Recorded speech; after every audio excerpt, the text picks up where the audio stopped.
Development Committee meeting will be called to order. It's Wednesday, September 27th. It is 4 o'clock right on the dot. Clerk, would you please call the roll? Chairwoman Patty Smith. Here. Vice Chair Shweta Babe. Here. Alderman Carl Franco. Here. Alderman Mike Seville. Here. Alderman Bill Donnell. Here. 5 present. Thank you. We'll start by approving the minutes. 230747, approval of the minutes from the Building, Zoning, and Economic Development Committee meeting held on September 13th, 2023. So moved. Second. We have a motion by Alderman Franco, second by Alderwoman Bade. All in favor? Aye. Any opposed? Moves forward 5-0. Clerk, do we have any public comment? No, we do not. Thank you. I'm going to move around just a little bit. We're going to take the first and the third one. We're going to do them together. Would you like me to read them? Yes, please. Both together? Okay, so item 230601, an ordinance granting a conditional use permit for the vehicle repair minor 2834 use on the property located at 1995 Melissa Lane. And 230602, a resolution approving a final plan of plot at Podolsky Orchard 88, Phase 1, subdivision located at 1995 Melissa Lane for business and professional office 2400 use, vehicle repair minor 2834 use, and a warehouse distribution and storage service 3300 use. Good afternoon, Ed Sieben, Zoning and Planning Division Director. I'm here to present the two petitions, which are for one development. This is for 1995 Melissa Lane. This is in the Podolsky Ori Business Park. This is up there near Deer Path and Sullivan. There's a few other businesses already in there. There's a Candlewood Suites.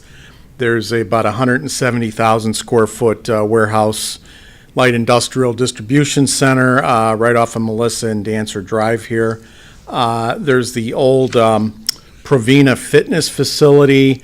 There's currently still a swim club in it, and then the city council approved a year or so ago for a dog vet clinic training facility, that kind of thing, in the rest of that existing building. So this is immediately north of that. This is a property just over 3 acres.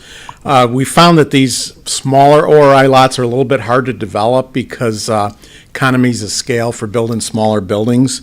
But let me get into what the request is. So this is Petitioner's Mago Equipment LLC. Again, they're asking for two things. One is a final plan, which I have up on the screen. This really shows the entire site plan. They're looking at building a 14,200 square foot building that would have some office space. They have a receiving area, and then they have a maintenance facility for their trucks. They do have semis. They're not a big company, but they can talk about their operation in a minute. But the conditional use within the ORI is to allow the minor vehicle repair. They do some minor maintenance on the trucks, which you can see in that the right half of the building. And then the rest of the use is allowed there by right. So this does meet all the requirements for setbacks. This has a 50-foot setback to the tollway right away for the parking and a 75-foot setback to the building. If I go to the landscape plan, you can see that here they do meet the minimum requirements of our landscape plan. There'll also be decorative fencing around the on the east side there around the truck area for this use. And then finally, go back to the elevation. There's their proposed signage and their building. So unless there's any questions of me, I have Mike and Corey here from Omega if there's any questions for them. Any questions from the council? I do have one Sure. question. Oh, if you have any for staff too, yes. I'm presuming there's no residential anywhere around this, correct? Correct. This is at the very northwest corner of Aurora. It is on the south side of the tollway, but this is this is not only west of Orchard, it is also west of Deer Path, so there is no residential here. Everything north of Sullivan is light industrial primarily. There were some residential questions, I guess. There's some questions in the. Oh, that was the findings of fact sheet. Okay. I believe that's one of the standard questions. Okay. Yeah. Thank you. Yes, Alderman. Thank you, Whatever you need. Ms. Chairman. I was out there today, and the one thing that kind of struck me, so you say there's going to be a fence on the east side? I believe it's the south and the east. Okay. Is that correct? That's correct, Yeah. So one thing I would, and I looked at the other development with the trucks and everything like that, and not that trucks aren't beautiful, but my suggestion or my question is, would it be possible, there's a number of evergreens, 6 evergreens adjacent to the building, which is probably going to be a pretty good looking structure that's already screened, all the activities on the south side. If those trees could be slid over to help screen the area where the trucks will be parked. I'm not asking for additional landscape. So on the landscape plan, you're referring just north of the building, there's a lot of evergreens, maybe move more of those over where the truck parking is. Correct. Okay, gotcha. We could work with them on that. Any other questions? Does the petitioner want to add anything? You guys want to say a few things? Maybe a little bit about the company and the operation. Good evening, Council. Good evening. I'm Mike DeSerto. I'm with Entree Commercial Realty. I'm a principal. I'm here on behalf of Omega Equipment Sales. The project, thank you again, Ed and Steve Broadwell have been fantastic at staff level for helping us get through this process. The operation itself will operate between 8 a.m. and 6 p.m. A big negative connotation to the trucking world is that you think that there's going to be a lot of truck traffic coming and going from the facility. This is a very light maintenance type facility, and then it has office for staff that is going to be doing typically sales, distribution, safety, those type of things. That we're talking about 10 probably staff members in the beginning, and hopefully growing within the next, say, 12 months to about 15 to 20. And then obviously personnel for the maintenance side of it as well. But again, all operations, even the trucks, from that 8 a.m. to 6 p.m., that's really the open hours of business that you would see and come and go. The actual negative connotation to the trucking world is that they come and go all the time, and they really won't. This is just going to be probably 8 to 10 trucks maximum, I would say, typically on a day. Entree has found these smaller sites, to Ed's earlier point, that these have been a hardship for a lot of the municipalities to find new construction to go on them. The economies of scales with today's construction pricing economy just doesn't work for these 1 to 4 acre sites. And we identified a solution to that with the trucking and transportation world. So you don't need to maximize the building, which the site could accommodate about a 40,000 square foot building, but you need to maximize every inch of the property that you possibly can for the use of transportation that allows them to save dollars. It also allows maximum efficiency for their operation as well, putting everything on one roof. Most of the time, historically, we've seen these operations would have an office facility, they'd have a maintenance or third-party maintenance facility, and then they'd have an off-site parking. It just creates a labyrinth of nonsense of inefficiencies for the operation. So this was kind of a solution for these smaller lots that we found through many municipalities, as well as a solution for the industry itself. Really what we've considered to be a new asset class within the industrial world. But I'm happy to answer any particular questions that you'd have. Alderman Franco. So what are you actually going to do in that building? So the building will be office for the staff and sales. The maintenance portion is light repair, so we're talking oil changes, we're talking windshield wiper blade. For trucks? For commercial vehicles, correct, for trucks. Okay. Yep. Primarily 18-wheelers. This would be truck and trailers. And then the receiving will be for parts and light distribution for customer goods. And here it says, and I will be on that because that's my ward. Mm-hmm. When the trucks enter and leave, which way are they going? So we would be, and we've talked about this a lot. So we've gotten it narrowed down that the route would be Melissa Lane to Sullivan, Sullivan north going on to Deer Path, Deer Path to Orchard Gateway, Orchard Gateway to Orchard going then south to the interchange. And Well, that's because you go south and I know about it, so I'm Yeah. just right. So, Yeah. yes, perfect. That's exactly what I wanted to hear. Yeah, and I believe, I'm not sure if you made it to your packet, but we did put a truck route that we would be abiding by on that as well. I didn't see that. Well, right, so, yeah, I saw that, but, here's reality. Sometimes they don't adhere to it, so there's gonna be a little Understand. policing on your part, especially early Yep. on, which what I would appreciate, because sometimes, I don't know if it's a GPS thing or they make the wrong turn, but when they do, people sitting on the fences waiting for that to happen, so Yep. we need them to go the right way, right off the get-go, so. Yep. yeah. And it seemed to be the most logical way for us to go. We like taking right-hand turns to get out there, so it all made sense. Thank you. Anyone Thank else? Alderwoman Babe. Thank you, Chairwoman. So do you have a maximum capacity? Like, you can only have 5 trucks or 15 trucks or, It being worked on at a time, Yeah. or in this particular, this would be 4 trucks at a time that would be able to that would fit in the facility. and these are any trucks or these are owned by you, I mean, your company? This would be primarily the owned company trucks. Okay.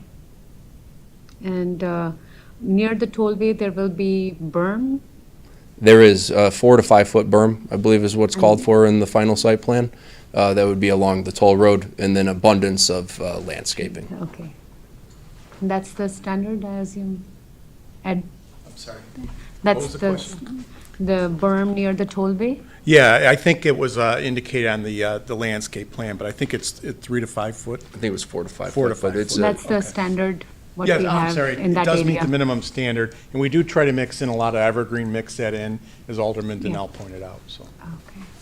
Okay, thank yeah. And we are happy to talk about the landscape. I mean, we did an abundance amount on the I-88 side, which I thought would be maybe the less desirable side to have the landscape. You'd think it would be maybe on the south, but the city kind of indicated to us that they would like to see that more screened, so we did that. If we need to push some of that landscape back, we'd be happy to do that.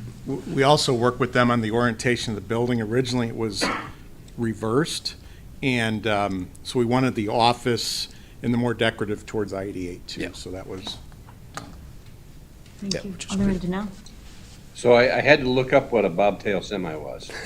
So I think that's a semi without a trailer, is that A correct? bobtail is the tractor of the semi. Yeah, it's what most would think of a semi, that's what a bobtail is, yes. Okay. So you have a specific parking for them, or they would be serviced separately, or? So how we does have that work? 75-foot trailer parking spaces, so that allows for the trailer and a bobtail connected to it. We also have additional bobtail parking on the site. You'll see it on the south side of the receiving there. So right, Right there's here. 5 of them right there, the Yeah, 30 the bigger foot. ones, yeah. Yep. And so you would have trucks just come in without a trailer that needs servicing, or how does that, Yeah, that would happen from time to time, yes. okay. Any other questions? I do have. Yes. So, I'm not very familiar with this type of thing, but I want to know if there will be any oil leakage because there are water retention ponds near. Will they be impacted somehow, or you're taking care of that? So when the trucks are being worked on, we follow all IEPA regulations and EPA regulations. So there's a triple catch basin that's going to filter out all of the oil, anything that would come out of the trucks during the service repairs. All of the trucks, if they're out in the lot, this is going to be an impermeable surface lot. This isn't gravel or asphalt grindings or anything like that. If there was a leak on that particular truck, that truck would immediately be put inside and be serviced, so that leak is taken care of. But yeah, we are very conscious of having any type of Thank you. damaging to the oil or to the land there. I presume by all your answers to the questions, this is not your first rodeo with this. You have several other of these operations? Yes, and I know that you all have something probably better to do than go visit our other ones, but I highly encourage it. We've done and completed about 18 of these in local municipalities, in Streamwood, Huntley, East Dundee, I guess a handful of them in Bartlett, Hampshire, Illinois, and we've got several other ones. We're working through the same process right now in Marengo, Illinois. It's become a solution to a huge problem. These transportation companies, there was really dilapidated bad buildings where these guys, they haven't been able to really work anywhere. So they had a negative connotation when they're in Elk Grove Village or Bensonville working out into it in the parking lot, right? And nobody wants that. You don't want to have guys wrenching or chassis starting to collect and things like that, but they didn't have anywhere to go. So when we created the solution, it's kind of gone viral through the Chicagoland. Now, the only problem is they're a very expensive investment to the community, so not everybody can afford them. And two, it's a long process, to get through this. I mean, just this site alone, we've been working on for about a year to get to this point. Any further questions? Motion to approve. Second. Can we have a motion by Alderwoman Bates, second by Alderman Seville? All in favor? Aye. Any opposed? That'll be the first item. That was 230601. That moves forward by voice vote. 230602, may I have a motion? Motion to approve. Second. Motion made by Alderwoman Bates, second by Alderman Franco. All in favor? Aye. Any opposed? That motion moves forward, 5-0. Now we're going to move on to our next item. I have to put my eyes in. That is 230613, an ordinance amending Chapter 49 of the Code of Ordinance, City of Aurora by modifying the zoning map attached thereto to rezone the property located at 55 Jackson Street from B2 Business District General Retail to B4 Two-Family Dwelling District. You can hit it. Go ahead. Okay, cool. Okay, again, Ed Sieben, Director, Zoning and Planning Division. I pulled up a aerial of the property at 55 Jackson Street. A little background of this, it's in the staff report, but this property suffered a fire in November of 2021. The use of the property has historically been a two-family dwelling. There's a two-bedroom, one-bath on the first floor, and there's been a three-bedroom, one-bath on the second floor. That's been in it as a two-unit for a long, long time. The building is actually from before 1900. Again, there was a fire in November of 21. The property is actually zoned B2. If I scroll up to the zoning map, you can see it here. So you can see the 55 is the most northerly B2 lot outlined in the blue there on Jackson Street. It's immediately across the street from Waldo Middle School, just to get a perspective. You then do have a small line of B2 that goes down about a block or so. However, there's really most of those are not business. There is one right in the corner of Benton and Jackson, 2 lots south. That's really kind of a very small, crammed auto place. And I think there's another one or two small little retail in one or two of these as you go south, but it's really not a commercial corridor, and the comp plan really shows it as residential. So because of the amount of damage to the property, they're not able to rebuild it as a two-unit in the B2. They would need rezoning to R4. We did take a look at the trend and character of the area, the land use, the comp plan, the zoning in the area. You can see via the zoning, a lot of the orange, those are existing at least 2 units that are in the vicinity of this property. We also felt this did not make sense as a B2 corridor here. And also because this is a large lot, it more than meets the R4 standards, which is two-family. This lot is over 10,000 square foot. Staff thought we would support the R4 zoning here. The other thing is, part of the repair, they've submitted building plans. They are looking at doing a small addition to the back of the building to help improve access. And what this will actually do, they're not going to expand the intensity of either of the units. They will remain a 2-bedroom down and a 3-bedroom up. However, what they're going to be doing is each of them will be added a bathroom. So each of these will then have a master suite, master bedroom with an ensuite. So the second bathroom will be part of the master, and they will also have an expanded modern kitchen. So right now, it's kind of not a real good livability situation. So it'll actually make it a much more valuable property for the existing 2-unit. I think, and they are also planning on adding a 2-car garage, which doesn't exist now.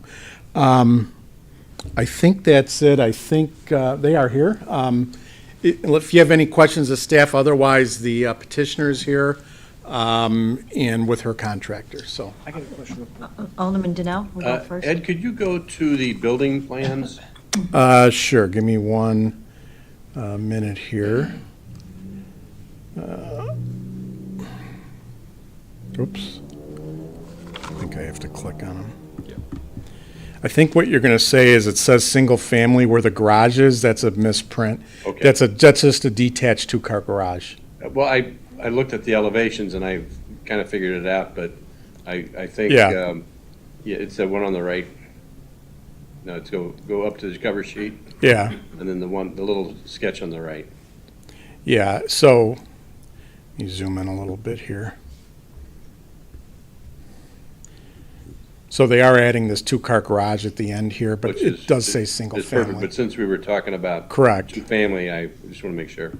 And then this is the proposed, the end floor plan with the small addition. I believe Is that all? So we're going to ask the petitioner's here. Yeah. the petitioner And their to contractor. correct that. Yes. Okay. And I believe Alderman Franco has a Yeah, I'm question? just trying to get the historical perspective on this. This is an older home. Very old, yeah. That was an actual home, so residential. Somewhere along the line, this area was zoned after that was built to business. I believe 1957 is when we did a comprehensive rezoning, and for whatever reason, this little corridor along Jackson, across from Waldo, and then another block or so south was Zone B2. Not exactly sure why, because there's only a couple of businesses. I think the property to the south on the corner, that's a little auto repair, I think that was a little gas station. So I think they were trying to maybe make a little commercial corridor, but it never occurred. So I think this two-family has been there for going on at least maybe 60 years. It's been a two-unit. Oh, so that can exist like that, because It can exist like that until you have a fire. So you have a fire, so that Where- changes everything. Correct. Then you have to either rebuild it under the current zoning, or they're asking for the rezoning to R4. That's how I thought it played Yeah. out, but I just wanted to make sure I had that right, because now Yes. it makes sense that it can coexist. Correct. So there was nothing illegal about that until. Absolutely. It was legal non-conforming, correct. All Yeah. right, that's all I had. Any other questions? You have a motion? there's a petitioner. Yes, please. You Can we guys hear from the wanna- petitioner? Alfredo, right? Alberto. So we have Alberto, who is the contractor, and then Ms., I'm sorry, what's My your? name is Mireya Garcia. Garcia, Ms. Garcia. Okay. If you guys just want to maybe give a little overview?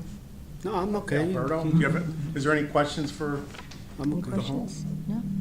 Have a motion? When are you looking to build? Go ahead. Well, my name is Alfredo. It's the general contract. I'm waiting for you guys and give me okay. I'm ready to go. And when do you expect to be occupied? Well, when I'm done, right away, okay, yes. The end of the year, next spring? Well, I want to do it cover and start when it's cold inside. So I want to put the siding right away in the roofing. Yes. So when it's cold, I do it inside. Sure. So over the winter finishes? Yes. And is this gonna be a family that you know that's living in there, or? Is it owner occupied? Do you live in one of the units? Yes, but occupy family. So both units are her family? Yes. Okay. Both units are her family? Okay. Alderwoman Bay? Is it in livable condition right now, or you're It's not livable. residing No, somewhere it's else? not. I need to take care all of outside, inside. The Okay. structure will remain, but it needs to be. Very damaged. Yeah. Only wait for you guys to give me the permits to start it. Okay. Thank you. Motion to approve. Second. We have a motion by Alderman Donnell, second by Alderman Franco. All in favor? Aye. Any you, guys. opposed? Item moves forward, 5-0. Okay. Thank you very much for being here. Thank you, guys. Our last item, 230750, a resolution authorizing a limited operating agreement with Freedom Flying Club Incorporated to the Aurora Municipal Airport for a period of 1 year. Good afternoon, Steve Andrus with the Airport Division. Appreciate your letting me speak for just a moment. This is a very simple agreement, and I probably say that every time, but this it really is. It's a operating agreement for a flying school, flight school that's currently in operation. It was under the name of Simply Fly. The owner, Dave Spano, is moving that operation down to Texas. One of his current flight instructors wants to take the operation over here at Aurora. So in order to do so, they need an operating agreement with the city of Aurora. The terms and conditions of the agreement are the same as Simply Fly.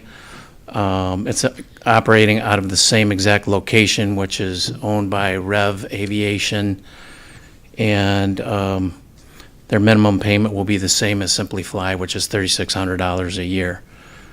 So I really don't have much more to add, but I'd be happy to answer any questions you might have.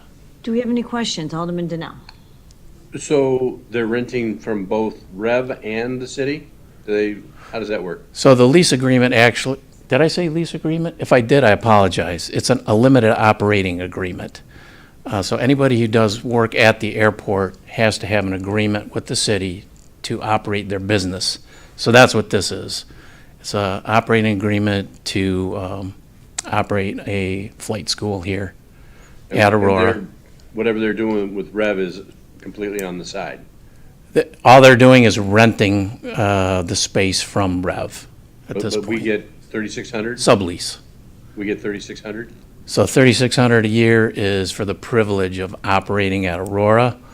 They're obligated to pay 1.5% of their gross receipts, which if it doesn't exceed that, they revert to the minimum of $3,600 per year. But otherwise, if they have phenomenal business, they're required to pay the city 1.5% of that amount. Does that make sense? Yeah, if you remember the Stang agreement with Rev Aviation, it's the same. All our operating agreements are essentially the same, maybe some minor tweaks in terms of what the businesses are able to do and perform at the airport. But the structure and the agreement itself, they're similar mirror images of each other with the exception of some minor differences. So I think the more I talk, I think I said this last time too, maybe it's more confusing, but basically you've got a flight school at Aurora that's moving away and one of their instructors is remaining behind and wants to continue to operate the same business out of the same location. It's just be under a different name, which is Freedom Flying Club. Alderman Seville? Did we just sign the original agreement with them recently, in the last year or so? No, this is a new company. Or the one that's moving? Oh, it could be. I don't remember specifically, but it could be. But they've notified the city that they're moving their operations out of the state. It's a long ways to move. It is. It's warmer, for sure. They have airplanes though. They got airplanes, yeah. They don't need trucks.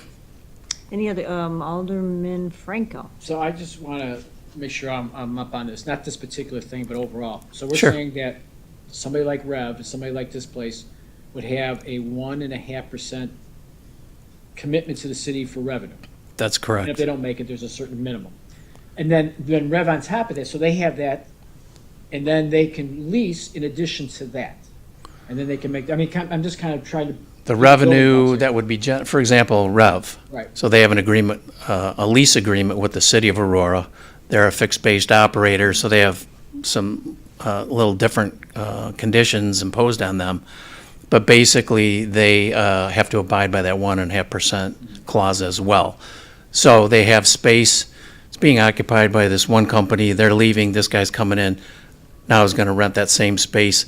That's revenue for Rev, and that counts towards their 1.5% of their gross receipts owed to the city. So we're in a good spot overall. We get freedom, we get Rev, and we get freedom pays Rev, and we get that, because that's Rev's revenue. Right? Tell me your point of order here, he's getting out of scope. No, I'm just saying, because I didn't realize that was how things worked. that they're paying, and then they can collect revenue from rent, and then that goes into the pot that is that 1.5%. So I'm just trying to, that's a good thing. I'm just So- trying to point that out. Not to mix different scenarios or different companies, but I'll be coming back in the next probably 2 weeks with a lease agreement for a gentleman who wants to build a hangar.